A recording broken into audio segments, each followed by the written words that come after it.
Alex est à la recherche d'un nouveau mât ostréicole, et il est pressé. Il risque de tout perdre. Alex a récolté des huîtres qui sont actuellement dans des bassins et il a besoin d'un endroit pour les stocker. Il devait le faire chez les Joss, mais No ne lui répond plus, ce qui n'est pas son genre d'ailleurs. En naviguant sur un site de petites annonces, Chloé tombe sur un mât ostréicole situé route de Metz. Son prix est de 420 000 €. Intéressé, Alex appelle tout de suite l'agence immobilière. Un agent immobilier fait visiter un peu plus tard à Alex et Chloé le mât. Le matériel est parfaitement entretenu et cerise sur le gâteau, il est orienté plein sud en zone privée et maritime. La famille du propriétaire est installée ici depuis les années 50, à une époque où il était encore possible de trouver de tels emplacements. Alex a un coup de cœur pour ce mât, et espère que la ferme ostréicole plaira également à Judith. L'agent conseille à Alex et Chloé de ne pas tarder à faire une offre. Il a mis l'annonce ce matin et il a déjà reçu de nombreux appels. L'agent leur explique que dans un premier temps, Monsieur Herman, le propriétaire souhaite rencontrer tous les potentiels acheteurs, et propose à Alex d'organiser un rendez-vous pour le lendemain. Mais un certain Justin Pogé qui travaille pour le mât les observe visiblement méfiants. Alex reçoit un peu plus tard une mauvaise nouvelle de la part de son assurance. De nouveaux barèmes s'impliquent à son contrat. Les taux d'indemnisation ont changé. Alex comptait sur l'indemnisation de l'assurance pour acheter le mât des Herman. Son projet est désormais compromis. Chloé l'encourage à ne pas baisser le bras et à négocier directement avec le propriétaire. Mais Alex sait pertinemment que le prix du mât des Herman est sous-estimé, et qu'il partira au prix demandé. Chloé et Alex ont toujours eu des comptes séparés. Chloé a de l'argent de côté. Elle expose à Marianne et à Anna son idée. Avec ses économies, l'argent de l'assurance et un petit prêt, elle pense qu'Alex pourrait acheter ce mât. Marianne estime que c'est beaucoup trop risqué et pointe du doigt à sa fille qu'Alex a été au bord de la faillite plus d'une fois. Mais Chloé a pris sa décision, elle croit en lui et veut investir. Elle fait part plus tard de son idée à Alex, mais il refuse dans un premier temps de lui prendre un centime. Chloé insiste. C'est alors que Judith débarque par surprise à la maison. Ses parents ne l'attendaient pas avant la fin de la semaine. Chloé et Alex sont heureux de la revoir. Nordine emmène Manon au palais de justice. Avec l'excuse de passer à la boulangerie pour des sandwichs si Aurore l'apprend. Sur le chemin, Nordine arrête un des hommes de la veille pour la contrefaçon. Manon est contente d'assister à ça. Aurore apprend la nouvelle et elle est en colère contre Nordine et Manon. A eu petit déjeuner, Léo fait part de son incompréhension à Audrey.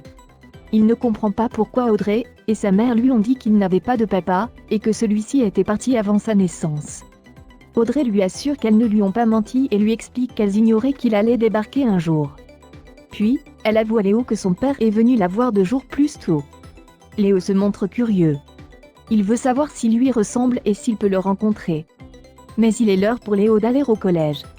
Audrey répondra donc à toutes ces questions ce soir. Martin et le procureur Perrault font un point sur l'enquête concernant la mort d'Ève Roussel. La police veut attendre d'avoir plus d'éléments avant de confondre Stanislas, certes tout l'accable. Le 13 mai 2015, 2 jours après la mort d'Ève, Stanislas était à 60 km de l'endroit où son corps a été retrouvé, mais rien ne prouve que le 11 mai, le jour de la mort de la jeune femme, il était dans la région. Mais pour Sébastien, il ne fait aucun doute que Stanislas est coupable, d'autant plus qu'il a menti sur son alibi. Le jour de la mort d'Ève, il a prétendu en effet être au beau milieu de l'océan Pacifique alors qu'il était à 1 heure de l'endroit où Ève est morte. Martin craint que s'il se précipite trop vite sans avoir assez d'éléments, Stanislas ne s'en tire à bon compte.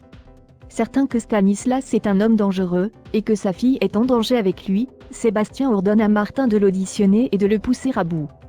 Audrey confie à Lizzie et Jordan que sa sœur l'avait prévenu que Stanislas était un homme violent, et qu'elle a quitté les Antilles quand elle est tombée enceinte afin de protéger son bébé. Audrey est persuadée que Stanislas peut être viol avec Léo. Elle avoue à ses enfants que la police a réouvert une enquête sur la mort de sa sœur et qu'Ève a peut-être été tuée par Stanislas. Jordan est déterminée à ne pas laisser Stanislas s'approcher de Léo. De son côté, Sophie Novak annonce à Raphaël qu'elle a accepté de défendre Audrey dans le dossier qu'il oppose à son conjoint, Stanislas Beaumont. Raphaël accuse le coup.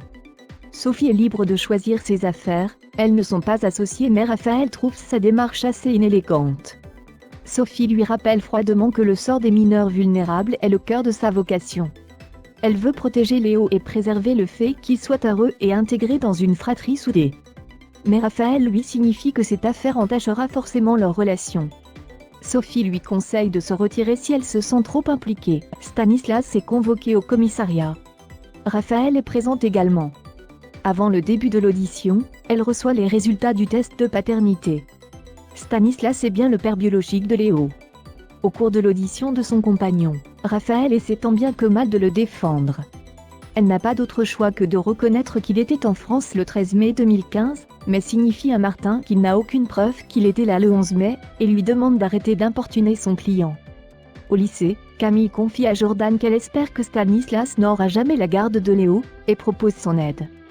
Pour le moment, elle n'a aucune information qui pourrait aider l'avocate d'Audrey, mais elle pense qu'à force d'espionner Stanislas, elle finira par trouver quelque chose.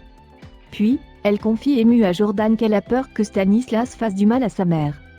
Jordan lui apporte son soutien. Sophie informe Audrey qu'elle n'est plus protégée par l'article du Code civil qui prévoit la mise en place d'une tutelle quand les parents sont décédés. Audrey culpabilise de ne pas avoir lancé la demande d'adoption plénière plus tôt. Sophie l'encourage à se concentrer sur le combat à mener quand Audrey croise Raphaël. Elle la confronte. Audrey considère Léo comme son fils et demande à l'avocate de se mettre à sa place. Mais Raphaël estime que Stanislas a le droit de connaître Léo. Audrey ne peut pas se réjouir qu'un homme violent puisse obtenir la garde de son fils. Raphaël la somme d'arrêter avec ses accusations car elle n'a aucune preuve sinon faute de quoi elle portera plainte.